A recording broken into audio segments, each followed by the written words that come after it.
So, good morning, chillers! 9:30 na ng umaga at papunta po ako ngayon ng Bataan. Mag-deliver po ako doon. And after ng deliver, diretso ocular naman para sa mga ibang papagawa po sa amin.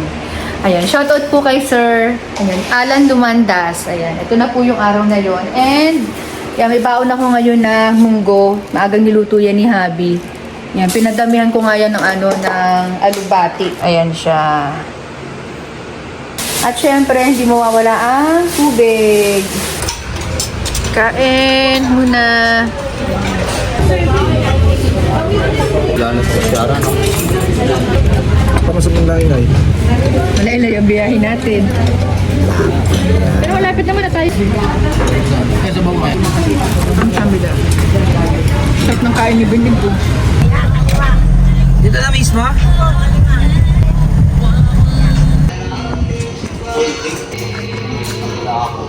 Kakaalaman na laki oh. Katapos ang kumain ng mga yan eh. Oh. Ayaw mo. Sinungaling yung Ayan. So, bali yung set po nila, hindi muna namin babaklasin yung plastic kasi sabi ni Sam, maraming pang ginagawa dito. Pati po yung center table na free na binigay ko, hindi rin po namin babaklasin. Bali, Acacia po wood po yan. Marami naman na po akong vlog niyan. Ayan. Isa lang in-order ni Sir ha, pero tinan nyo may free. Diba? Ang ating suot sa ngayon, dahil madalas umuulan, pantalon t-shirt lang. Okay, so ito na nga pala chillers yung yung sofa. Ayan. Lalo pag nailagyan na yung true pillows niyan, ang ganda niyan.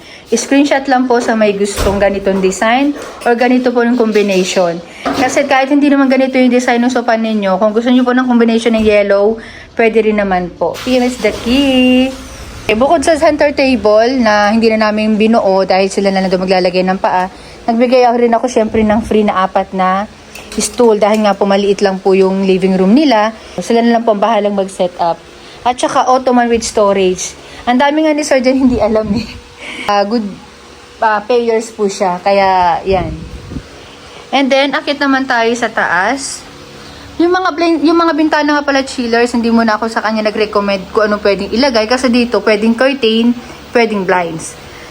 Pwede nating i-upgrade yan. Kaya lang sabi ko, pag uwi na lang siguro nila. Ayan, sa kanila pag-desisyonan.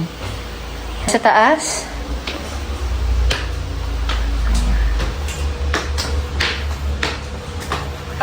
Ito naman yung kanilang first room dito sa taas.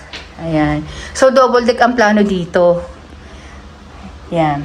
Dahil nga po maliit lang, single bed lang dito ang pupwede at sabi ko nga, i-attach na lang sa pader. Dapat nakatornilyo kung parehas na single po ang ilalagay. Ganon din po dito sa second room. Ayan. Malamang sa mga anak ito ni Sir. And, dito naman sa master's bedroom. Okay. Yan. Ganda talaga ng yellow. Ang elegant. Ayan. So, dito hindi na ako nag-recommend ng bed kasi meron naman. Ayan. Yun lang naman sa sukatan natin.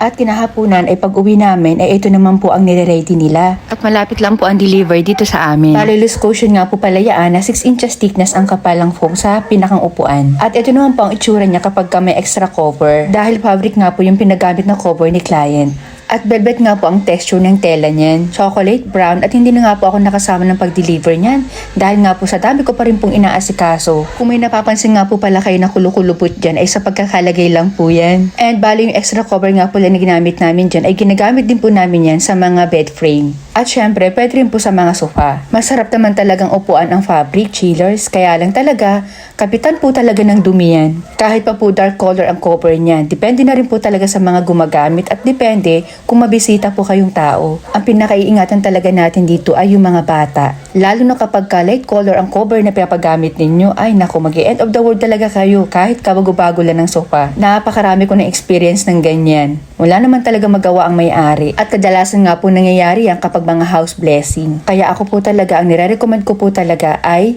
leather. Ang sabi ng iba mainit daw. May nabibili naman po siya Shopee na pwede nyo isapin. Naakma pa rin sa sofa ninyo. At ito nga po ang ganap kinabukasan naman. Ayan, good afternoon chillers. Papunta tayo ngayon ng bayan. Malapit lang dito sa amin. May shoutout kay Madam C. Nandito ako sa truck nakasakay. At ayan, si Miko, kasama ko.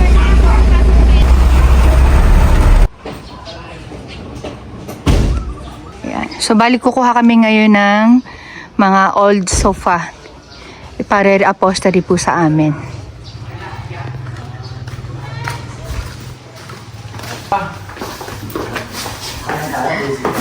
Ayan siya.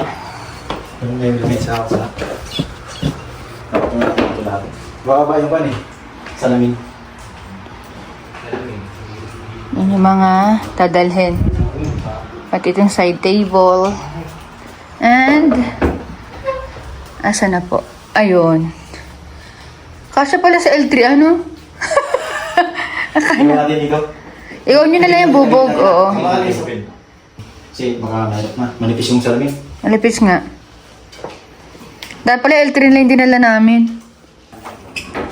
Oo. Kasang-kasya sa electric. Oo nga, maluwag pa. Ganun talaga pag tumatanda na, ha? Pagpasensyahan nyo na, ha?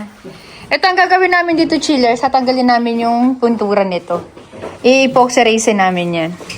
Yung pangaplo. Oh!